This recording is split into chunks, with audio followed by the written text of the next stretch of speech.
दोस्तों आज बात करते हैं कि पीएफ बाइंग स्ट्रेटजी में आरओआई कितना होता है और उसे हम कैसे कैलकुलेट करें। ठीक है, आरओआई को कौन कौन से फैक्टर प्रभावित करते हैं। तो जो पहला फैक्टर है कि कॉल ऑप्शन की प्रीमियम। दोस्तों आपको अगर आरओआई पीएफ बाइंग स्ट्रेटजी नहीं पता है तो वो आप हमारी पुरानी वीडियोज़ में देख सकते हैं। आपको ब्रीफली मैं बता देता हूँ कि पीएफ बाइंग स्ट्रेटजी जो होती है, एक फ्यूचर हम करंट मंथ का बाई कर लेते हैं और कॉल ऑप्शन सेल कर देते हैं करंट वीक का। इन दोनों के कॉम्बिनेशन को दोस्तों हम बोलते हैं पीएफ बाइंग स्ट्रेटजी। इसलिए बोला गया है कि इसमें फ्यूचर जो है बाई कर लेते हैं। एफ फॉर फ्यूचर है और पी फॉर पुट होता है। तो पुट का रोल निभाता है ये, क्योंकि पुट में मेनली डाउन साइड जाने पे मार्केट में प्रॉफिट होता है और कॉल सेलिंग में भी डाउन साइड में जाने में प्रॉफिट होता है। इसलिए हम इसे पीएफ सेलिंग स्ट्रैटेजी बोलते हैं। ठीक है ना।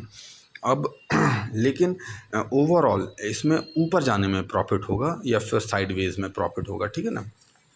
तो इसको जो पहला जो मेन फैक्टर है प्रभावित करने वाला वह है कॉल ऑप्शन के प्रीमियम। कॉल ऑप्शन में हम कौन सा कॉल ऑप्शन बेच रहे हैं, हमें वीकली ही बेचना है। अब डिपेंड करता है कि आईटीएम बेच रहे हैं कि एटीएम बेच रहे हैं कि ओटीएम कॉल ऑप्शन बेच रहे हैं। ठीक है, इनके प्रीमियम पे निर्भर करेगा। ठीक है ना।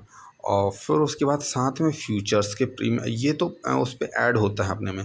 फ्यूचर्स के प्रीमियम पे भी होगा, क्योंकि दोस्तों हम फ्यूचर का प्रीमियम दे रहे हैं, इसमें तो हम ले रहे हैं प्रीमियम। ठीक है ना। गेटिंग प्रीमियम हम ले रहे हैं, हमें मिल रहा है। लेकिन फ्यूचर जब हम बाई करते हैं तो हम प्रीमियम दे रहे होते हैं। और नॉर्मली इसका जो प्रीमियम होता है 0.5% मंथली होता है। मतलब लगभग एक साल में अगर 6% मार्केट मूव नहीं किया, आपने फ्यूचर अगर रोल ओवर करते रहे और 6% से 6% पे ही है मार्केट, तो आप ब्रेक इवन में रहेंगे, उस नहीं कमा सकते आप। जब 6% से ज़्यादा अगर मार्केट मूव करता है तभी आपको फ्यूचर में प्रॉफिट होगा। अगर आप एक साल का सिनेरियो कंबाइन करके अगर देखते हैं तब की बात बोल रहा हूँ। ठीक है ना।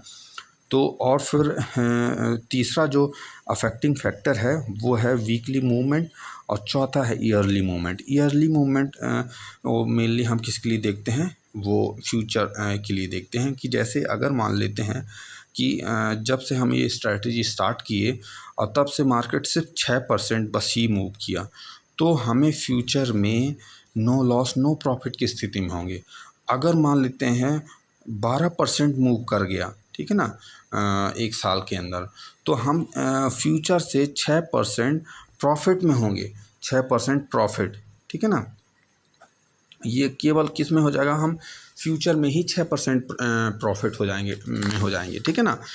तो ये ईयरली जो मूवमेंट होता है वो मेनली हम फ्यूचर के प्रीमियम को कैलकुलेट करने के लिए वो करते हैं। ठीक है ना दोस्तों।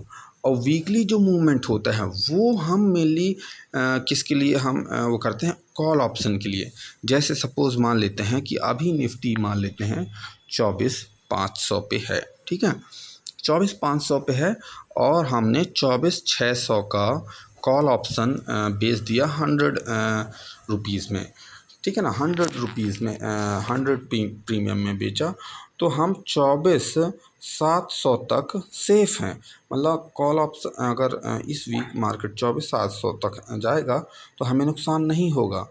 तो उसके बाद हमें कॉल ऑप्शन में नुकसान होगा, लेकिन ओवरऑल हमें प्रॉफिट हो जाएगा, क्योंकि हमें फ्यूचर तगड़ा प्रॉफिट दे देगा।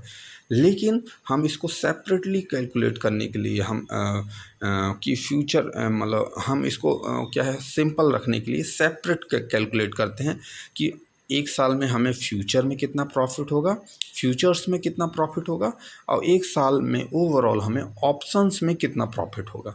ठीक है दोस्तों। और ये होता है एक टाइप की कैलकुलेशन जिसमें हम सेपरेट कैलकुलेशन करते हैं, सेपरेट। ठीक है, सेपरेट कैलकुलेशन। ठीक है, अलग अलग।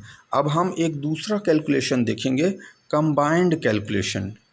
कंबाइंड कैलकुलेशन, ठीक है, कंबाइंड कैलकुलेशन भी हम देखेंगे दोस्तों इस अगले वीडियो में।